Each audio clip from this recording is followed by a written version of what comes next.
성경은 기도의 책이라고 해도 과언이 아닙니다. 성경에 하나님이 쓰신 모든 사람은 기도의 사람이었던 것을 우리는 잘 압니다.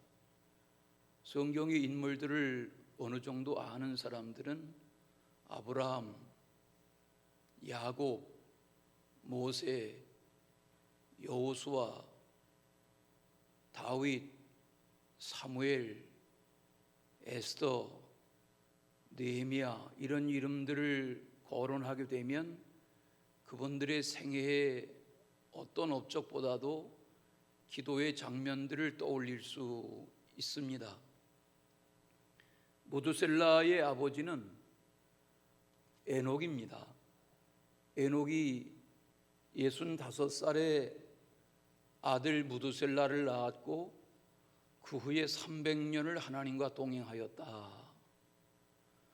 창세기 5장에 보면 수많은 사람들의 이름이 거론되는 중에 에녹에 대해서는 에녹은 하나님과 동행하였던 사람이다 하고 말합니다.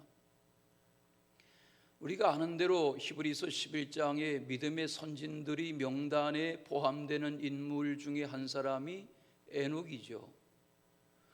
도대체 에녹이 하나님과 동행하는 300년을 어떻게 살았기에 그를 믿음의 사람으로 구별하는가? 히브리서 11장에 보면 5절에 에녹은 하나님을 기쁘시게 하는 자라 하는 증거를 받았느니라 그렇게 한마디 써 있습니다. 그러면 어떻게 살았기에 하나님이 기뻐하시는 인생이 되었을까라고 질문하게 됩니다. 다시 또 우리는 창세기 5장에 에녹의 생애를 기록하는 짧은 표현 중에 에녹이 무두셀라를 낳은 후에 300년 동안 하나님과 동행하였으며 라는 그 동행, 어떻게 살아가는 것이 하나님과 동행하는 것인가 라고 질문하게 되면 우리는 그 대답을 유추할 수밖에 없습니다. 영이신 하나님과 동행하는 에녹의 삶이란 날마다 순간마다 하나님께 기도하며 살았다는 말이다 라고 판단하게 됩니다. 여러분 그렇지 않습니까? 보이지 아니하는 영이신 하나님을 만나는 길이 기도라면 우리가 하나님과 동행하는 방법은 기도 외에는 없습니다.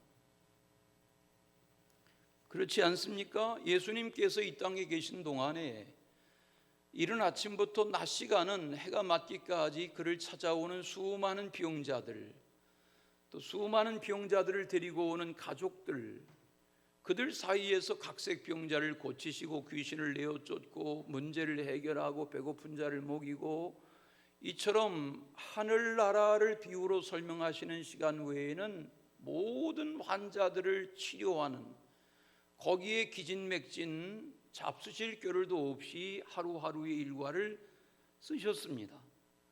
그런 주님이 해가 떨어지면 따로 혼자 있는 곳을 찾아서 거기서 기도하신 내용들을 반복해서 성경은 강조합니다. 예수님이 이 땅에 계신 동안에 하나님과 동행하는 증거는 낮에 수많은 병자들을 대하셨던 일과가 아니라 혼자 계신 시간에 하나님과 기도하는 시간, 그 시간이 예수님의 하나님과 더불어 이 땅에서 살아가는 동행의 증거입니다. 그렇지 않습니까? 사람이 누구를 사랑하게 되고 그 사랑에 깊이 빠지게 되면 다른 사람과의 시간이 아니라 그 사람과 시간을 갖고 싶어 합니다. 그 사람과 함께 걷고, 그 사람과 함께 이야기하고, 그 사람과 함께 여행하고, 그 사람과 함께 대화하고, 그 사람과 함께 모든 시간을 같이 하고 싶어 합니다. 사랑의 증거입니다. 하나님을 사랑한다. 증거가 뭡니까? 나를 사랑하시는 하나님 안에서 하나님을 사랑하는 증거가 뭘까요? 하나님과 더불어 복대하며 하나님이 내 곁에 그분만 계신 것처럼, 하나님이 나만 사랑해 주시는 것처럼 하나님과 더불어 대화하고 기도하고 하나님 생각으로 가득 찬 삶을 살아가는 것이 기도의 사람, 하나님의 사람의 모습인 것입니다. 골방 기도를 주님이 말씀하시는데 그러하지 않습니까? 물론 수많은 무리, 군중이 모여서 함께하는 그런 우렁찬 함성에 더불어 하는 대중 기도도 좋지만 주님과 독대하는, 문을 닫고 골방에 엎드려 주님과 더불어 단둘이 주님과 대화하는 그 기도의 시간, 그 홀로의 기도의 시간들이 주님을 대하는 참 기도의 모습이 맞습니다. 기도 생활을 하지 않는데 하나님과 동행한다, 기도 생활을 하려 하지 않으면서 하나님과 더불어 산다고 말하는 것은 거짓말입니다. 위선입니다. 물론 하루 세 끼라도 음식을 먹을 때 잠깐이라도 기도하는 기도 습관을 가진 교인들이 있지요. 그 정도의 기도를 가지고 우리는 기도 생활한다 할 수는 없습니다. 여기 야고보가 편지를 마무리하면서 그 시대의 환난 중에 이단이 횡행하는 환난 시대에 흩어져 열방에 살아가는 백성들에게 이 편지가 읽혀지기를 원하며 이 편지의 끝자락에 기도 생활을 강조한 이유는 무엇일까? 아마도 야고보는 고향집을 떠나기 전에 형님 예수의 그 나사렛의 생활 중에서도 예수님의 기도의 삶을 보았을 것입니다. 성경은 세례 요한에게 나아가 세례받고 40일 광야에서 금식하고 그리고 하나님의 아들로서의 사역을 출발하시기 전에 예수님의 30년의 삶을 자세하게 기록하지 않습니다. 그러나 분명히 우리가 생각할 수 있는 것은 그 나사렛 집에서 형님 예수가 하나님의 아들로 그 집을 지켜가며 아버지 돌아가신 집에서 목수일을 하며 지냈던 형님 예수의 30년의 생애 중에 동생 야고보가 보았던 예수님의 모습, 그 삶은 기도의 삶이었을 것이 분명합니다. 오늘 야고보는 말씀 속에서 기도의 생활, 찬송의 생활을 강조하는 것으로 편지를 마무리하고 있습니다. 첫째는 고난당할 때에 기도하라, 이렇게 부탁합니다. 맞습니다. 사실 사람이 평안하고 별 집안에 어려운 일이 없고 내 주변사에 별 그렇게 간절한 기도의 제목이 없는데도 허구한 날 금식하고 허구한 날 밤새워 기도하고 허구한 날 부르짖어 기도하는 사람은 사실 거의 없습니다. 일상이 편안한데 뭐 그렇게 매어 달려 기도할 이유가 있겠습니까? 그러나 어려움이 생길 때에, 야고보가 말하는 대로 고난당할 때에,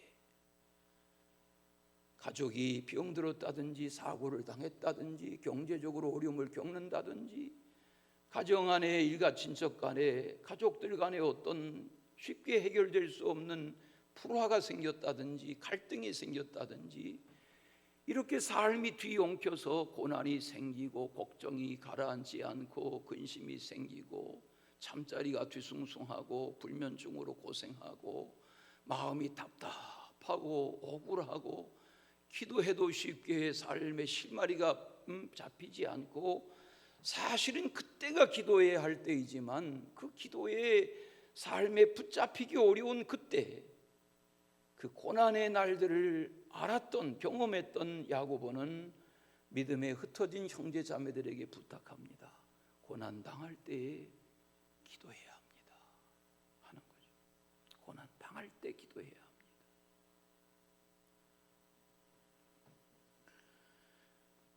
여기 고난이 뭡니까?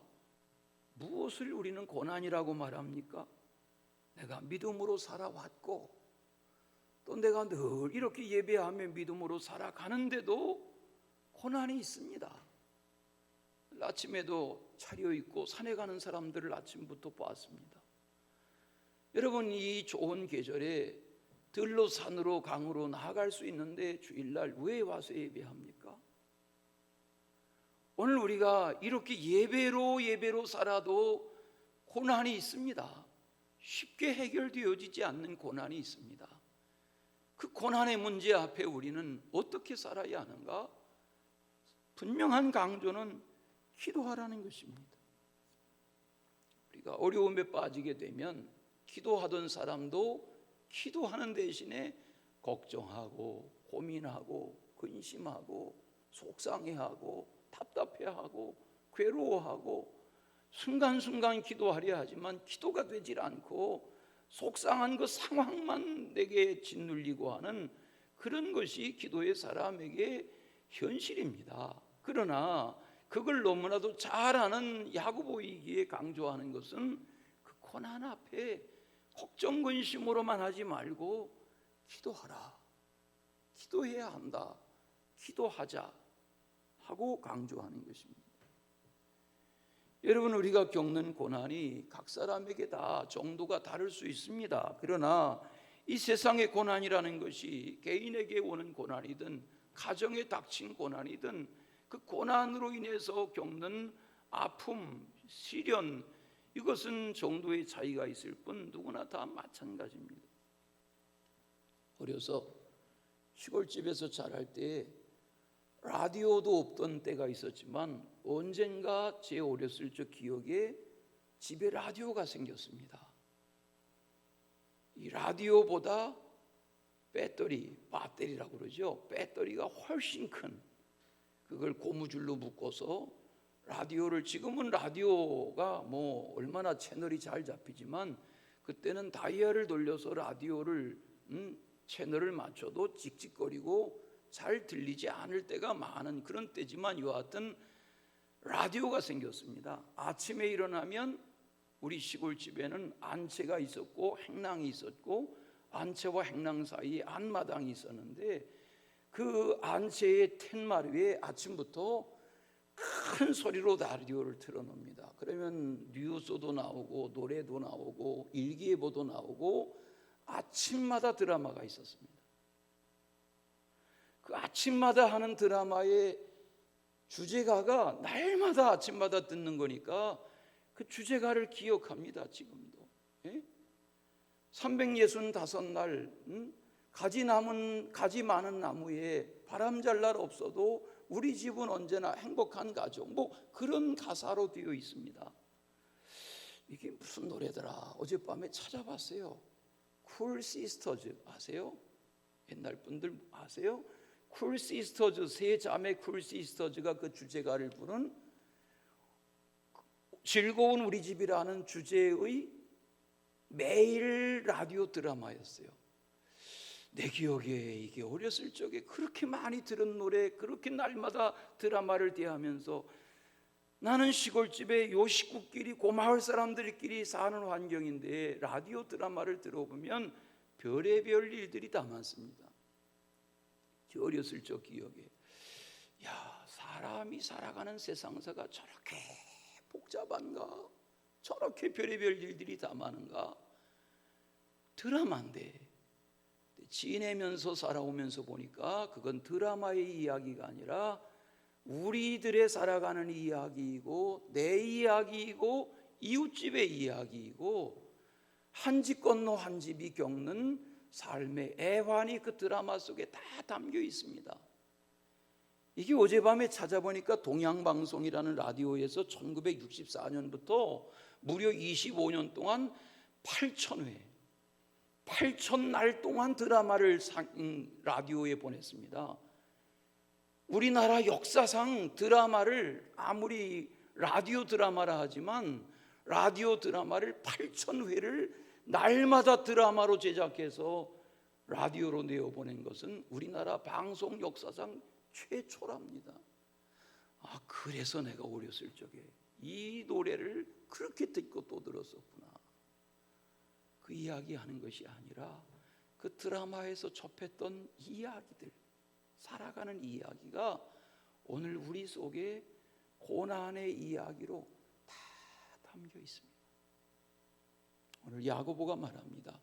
고난 당할 때에 기도하라 하는 겁니다. 고난 당할 때에 기도하라. 사극에 보면 왕들도 고난이 있습니다.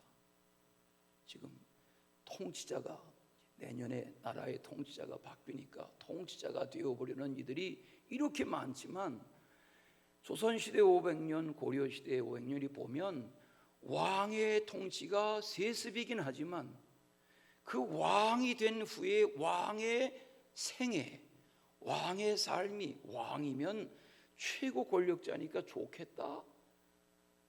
여러분, 좋은 날도 있겠죠. 좋은 순간이 있겠죠. 왕이니까 전국 팔도에 산의 진미가 늘 진상되겠죠. 그러나 왕이 왕비를 맞이합니다. 왕자가 태어나지 않습니다.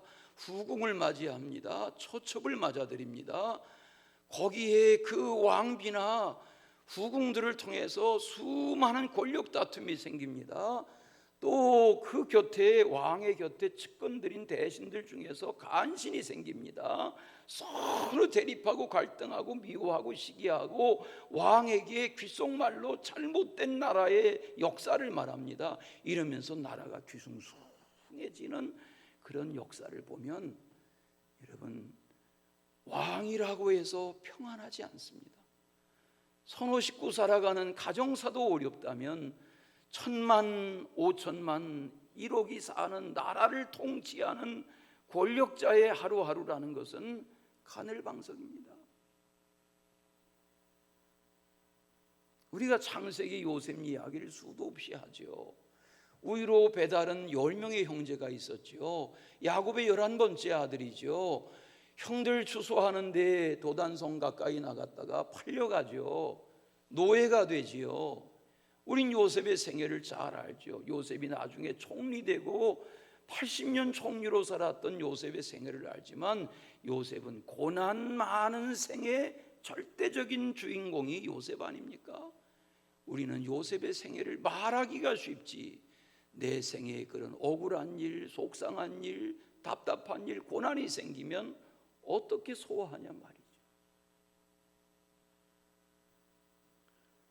모세 이야기는 어떻습니까? 아기가 태어났습니다. 3달을 숨겨 키웁니다. 왜? 노예 히브리 아이들은 사내가 태어나면 다 죽이라는 왕의 명령이 있었으니까. 너무 속상하니까 이 아이를 왕의 명령을 어기고 3개월을 숨겨 키웁니다. 우는 소리가 더 커지니까 더 이상 어찌하지 못하고 이 부모가 이 아이를 갈대 상자에 역청을 발라서 나일강에 뛰어보냅니다. 거기 3개월 살다가 나일강에 뛰어져 내려가는 갈대 상자 속에 모세 이야기만 보지 말고 그 일을, 여보 이제 더 이상은 안 되겠어. 내일 아침 일찍이 이 아이를 갈대 상자에 담아서 나일강에 버립시다. 이렇게 이야기하던 모세의 엄마 아빠의 그 전날 밤의 모습을 상상해 보십시오. 한창 예쁘게 자라나는 남동생 누이 미리암이 볼 때는 3살짜리 아론이 있었지만 요 남동생 태어나서 예쁘다 예쁘다 했지만 부모는 지금 이 아이의 운명을 결정할 수 없는데 천진난만하게 미리암은 누이는 이 아이를 예뻐합니다. 그런데 이른 아침에 이 아이를 갈대 상자에 담아서 엄마 아빠가 나일강에 버립니다.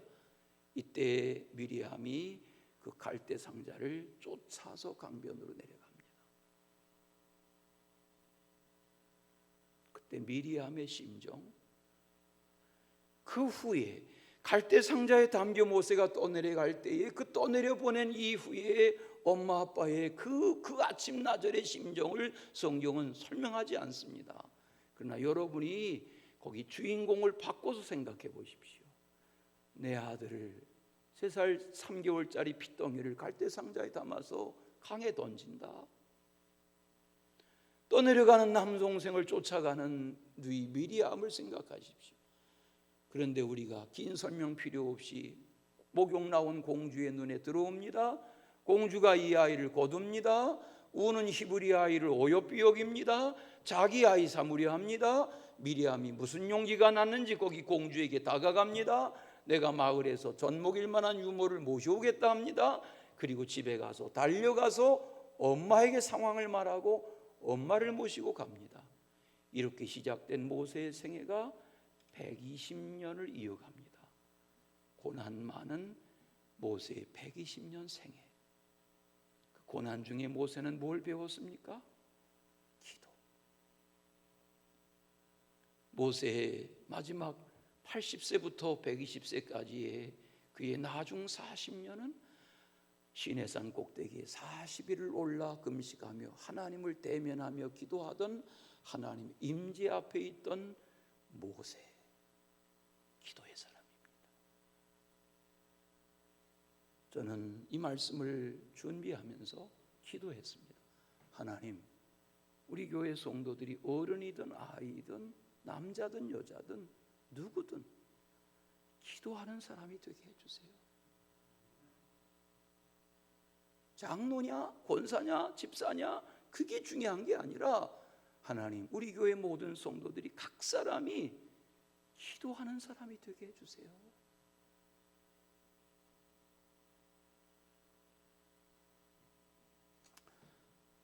바울은 말합니다. 쉬지 말고 기도하라.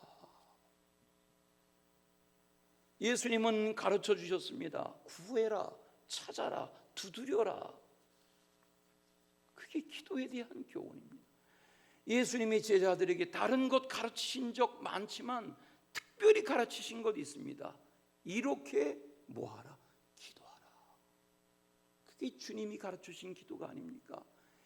이렇게 땅을 사라, 이렇게 사업해라, 이렇게 투자해라, 이렇게 공부해라, 그렇게 가르친 것이 아니라 이렇게 기도하라 하고 가르치셨습니다. 이렇게 기도하라. 그러므로 기도는 찬양하고 감사하고 경배하고 주님의 뜻을 구하고 이게 기도입니다. 물론 우리가 기도 중에 이런저런 것을 소원을 아뢰는 경우가 많지만 사실은 기도의 가장 큰 비중은 무엇이어야 합니까?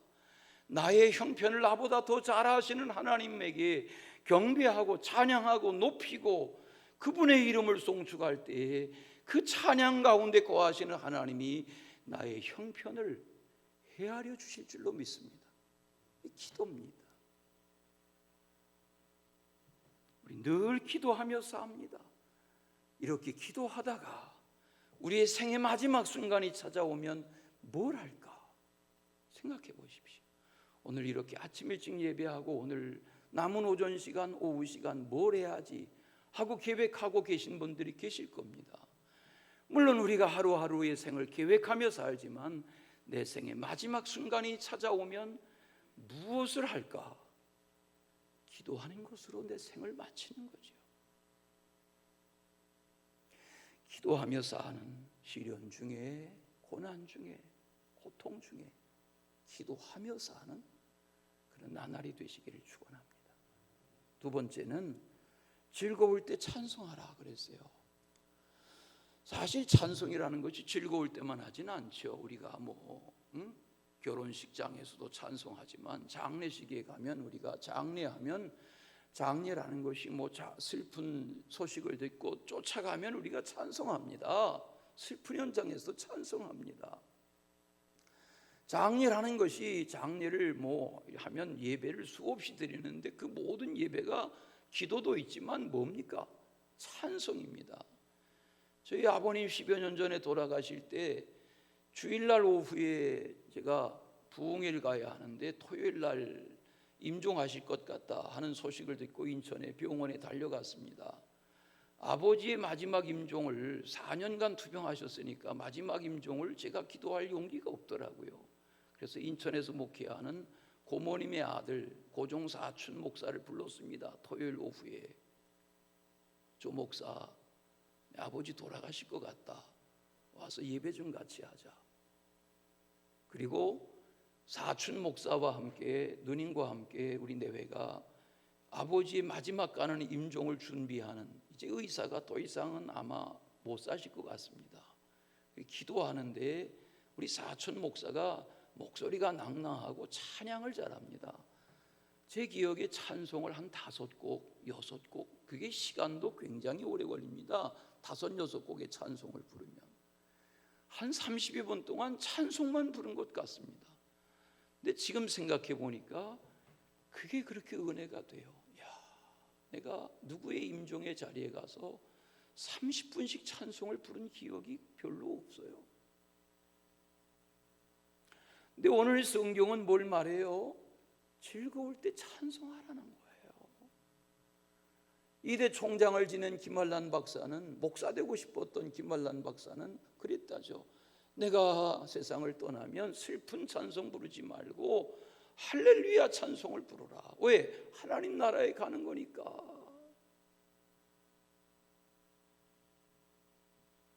첩의 딸로 자라나서 대학의 교수가 되고 총장까지 지내고 신앙으로 살았으니까 여한이 없죠. 내가 하나님 아는 하나님의 딸로 살다가 주님 앞에 갈 때 슬픈 노래 부르지 말고 할렐루야 찬송해달라 예언했다잖아요. 오늘 야고보는 말합니다. 즐거울 때 찬송하세요. 여러분 찬송하시기 바랍니다. 칼라링이라고 그러죠. 이렇게 상대방에게 전화하면 거기에 배경음악으로 들리는 칼라링 그 노래가 어떤 경우에는 찬양을 선택해서 하는 분도 계시지만 거기 무슨 희한한 노래가 나오는 경우가 있어요. 깜짝 놀래요. 제가 벤살렘 교회 때 그런 경험했어요. 아이 할아버지가 칼라링을 니나노 하여튼 희한한 칼라링을 하셔가지고 깜짝 놀랐어요. 아이 아무개 집사님이 맛이 가셨네. 여쭤보겠습니다. 지난 일주일 만에 교회 오신 분들이 계신데 지난 일주일 무슨 찬송하며 지내셨습니까? 무슨 노래를 주로 들으셨습니까? 무슨 노래를 주로 부르셨습니까? 그냥 별 생각 없이 여러분의 뇌리에 떠오르는 흥얼거리는 그 멜로디가 찬송입니까? 뭡니까? 그게 여러분의 노래의 수준, 찬송의 상태입니다. 저요 찬송가 부를 겨를 없어요. 사는 게 전쟁인데요. 그러지 마시고 여러분 어느 시간에든 어떤 찬송이 여러분에게 울려 퍼졌습니까?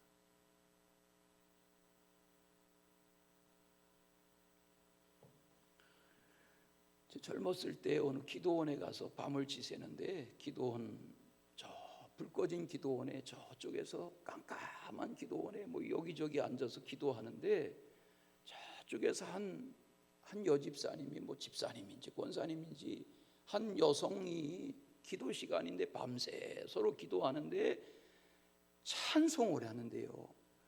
밤새 찬송을 하는데 불을 켜놓고 찬송을 찾아서 부르는 게 아니에요.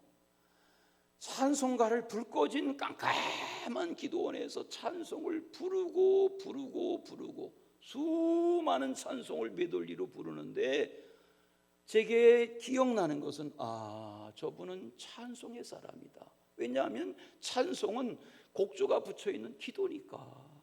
그렇지 않습니까? 여러분 찬송가 어느 것이든 펼쳐서 가사를 읽어보십시오. 그게 기도가 아닙니까? 곡이 붙여서 우리가 찬송가 하지만 찬송가는 사실은 기도시에 기도문에다가 곡을 붙여서 그게 찬송가가 된 겁니다. 밤새 찬송을 부르는데 그 기도 대신 찬송하는 그 찬송이 나의 영을 사로잡는 거예요. 저분은 깊은 찬송의 사람이구나.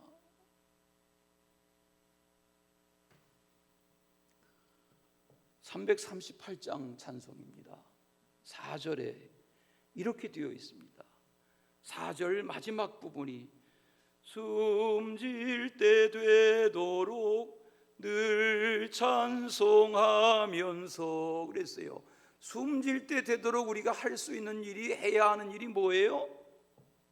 찬송해야 돼요. 찬송. 수다를 떨고 할 말도 많고 여러분 친구 만나고 누구 만나고 하면 할 말이 많지만 찬송해야죠. 제가 주중에 새벽기도 시간에 그랬어요. 우리 교회 오시면 권사님들 커피 사가지고, 교회 커피 없으니까 마트에서 커피 사가지고 아무개 권사 이리 와, 오랜만에 만났어. 폭포 앞에 가서 다 그죠? 일주일 회포를 풀고 하시는 거 제가 5층에서 다 봐요. 제 5층이 CCTV예요.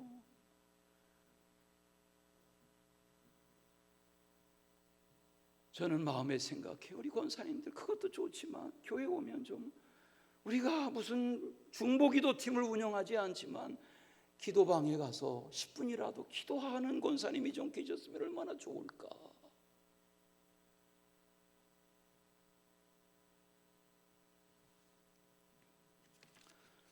(256장) 찬송가, 우리 교회는 예배 시간에 그 찬송을 부른 기억이 없지만 256장 찬송가는 우리나라 오소훈 목사님이라는 분, 이분입니다. 화면에 지금 91세입니다. 오소훈 목사님이 지은 찬송가가 수백 곡인데 어린이 찬송가만도 100곡이 넘는데 이 오소훈 목사님이 가사도 쓰고 곡도 붙인 우리 찬송가에 유일하게 들어있는 찬송가가 256장 찬송입니다. 거기 보면 왼쪽 위에 오소훈, 왼쪽 위에 쓰여지는 이름이 작사자입니다. 오른쪽 위에 쓰여지는 이름이 작곡자입니다. 양쪽에 보면 오소훈이라는 이름으로 되어 있습니다. 이분이 음악성이 뛰어나고 문학성이 뛰어나서 14살 때부터 무슨 음악대학 다닌 거 아닌데 14살 때부터 가사를 쓰고 곡을 붙였다고 그럽니다. 천재적인 인물입니다. 그 할아버지 때의 용인에, 할아버지 때의 스크랜턴 선교사의 어머니, 그를 우리는 스크랜턴 대부인 그러는데, 스크랜턴 대부인이 그 마을에 가서 복음 전해서 이 오소훈 목사의 할아버지가 복음 받아들였습니다. 큰아버지가 땅 내놓고 예배당 졌습니다. 장로로 섬겼습니다. 자기 아버지도 장로였습니다. 그런데 장로님의 가정이지만 10남매가 태어나서 다 죽었습니다. 나면 죽고 자라다 죽고 10남매가 죽었습니다. 11번째 딸, 12번째 딸이 겨우 태어나 살았습니다. 13번째로 아들 낳았습니다. 그게 오소훈입니다. 원래 이름은 믿음의 뿌리가 되라. 그래서 신근이라고 지었답니다. 오신근입니다. 조선신학교 들어갔습니다. 김종준 박사가 조선신학교에서 이 김신근 신학생의 성장기와 가정 배경을 듣다가 너는 기도의 사람이다. 엘리야와 같은 기도의 사람으로 살아라. 그래서 엘리야의 손바닥만한 작은 구름, 소운이라는 말은 작은 구름이란 뜻입니다. 너는 엘리야의 증거, 오늘 말씀의 엘리야처럼 엘리야의 증거인 손바닥만한 구름으로 3년 6개월 만에 비소식을 들은 것처럼 너는 하나님의 믿음의 증거를 보이는 손바닥 구름이거라. 이렇게 해서 소운이란 이름을 지어준 것을 기뻐 쓰기 시작했다고 그럽니다. 우리가 아는 수많은 찬양들 중에 사막의 샘이 넘쳐오리라, 사막의 꽃이 피어나리라, 그 찬양, 이게 이 오소훈 목사님의 작곡입니다. 그렇게 낸 어린이 찬송가가 100곡이, 또 그의 신곡 찬송가가 373곡이, 34살 때 할렐루야라는 대작을 작곡해서 무대에 올린 그런 역사적인 인물입니다. 그 목사님의 간증집에 자기의 생애를 다룬 자서전, 내일생 소원은 늘 찬송하면서라는 자서전에 보면 끝부분에 이런 일화를 소개합니다. 조선시대 말에 선교사들이 왔습니다. 우리나라 말을 어렵지만 배워가지고 의사소통이 되기 시작합니다.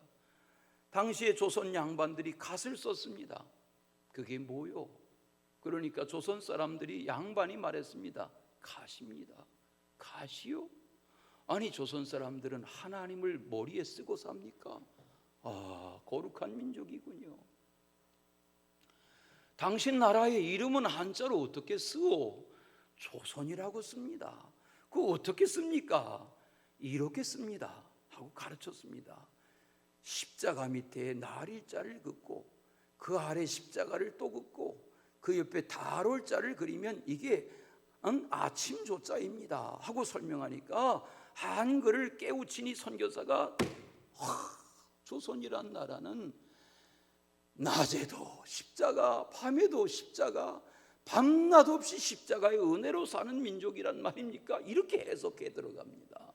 그러면 손자는 뭐요? 그러니까 고기여자 옆에 양양자입니다. 그러니까 그래요? 물고기 익투스는 초대교회 때 물고기는 그리스도인을 상징하는 건데, 양은 어린 양 예수를 상징하는 건데, 조선 사람은 이미 십자가 아래서 살고 예수 그리스도의 은혜 가운데 사는 민족이군요. 그럼 당신들, 내가 당신 나라 말 배우는 것처럼 당신들 영어도 할 줄 아는 이들이 있다는데 조선을 영어로는 어떻게 쓰어? 그러니까 chosen people 이렇게 썼습니다. 택함 받은 민족이라 말이요. 조선은 복된 땅이요. 그런 이야기가 책에 실려 있습니다. 여러분, 우리가 복받은 민족입니다. 그제 목요일, 지난 며칠 전 목요일에 우리 감독과 감리사가 만나는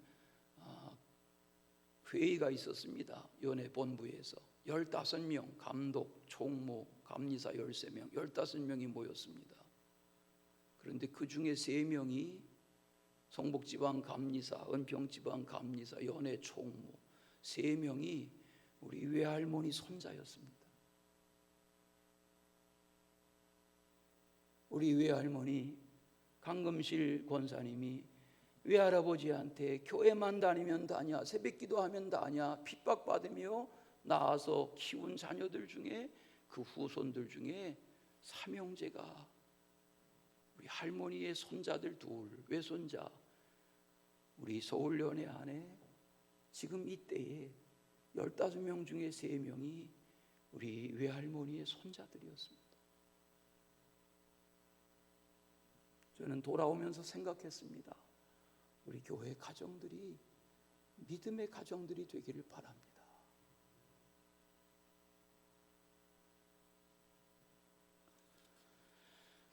어려울 때 살아가고 있지만 뭐 해야 합니까? 찬송해야 됩니다. 제가 지난해 코로나 시대에 100번도 더 부른 찬송이 있습니다. 그게 만 가지 이유라는 찬송입니다. 여러분 유튜브에 들어보십시오. 만 가지 이유.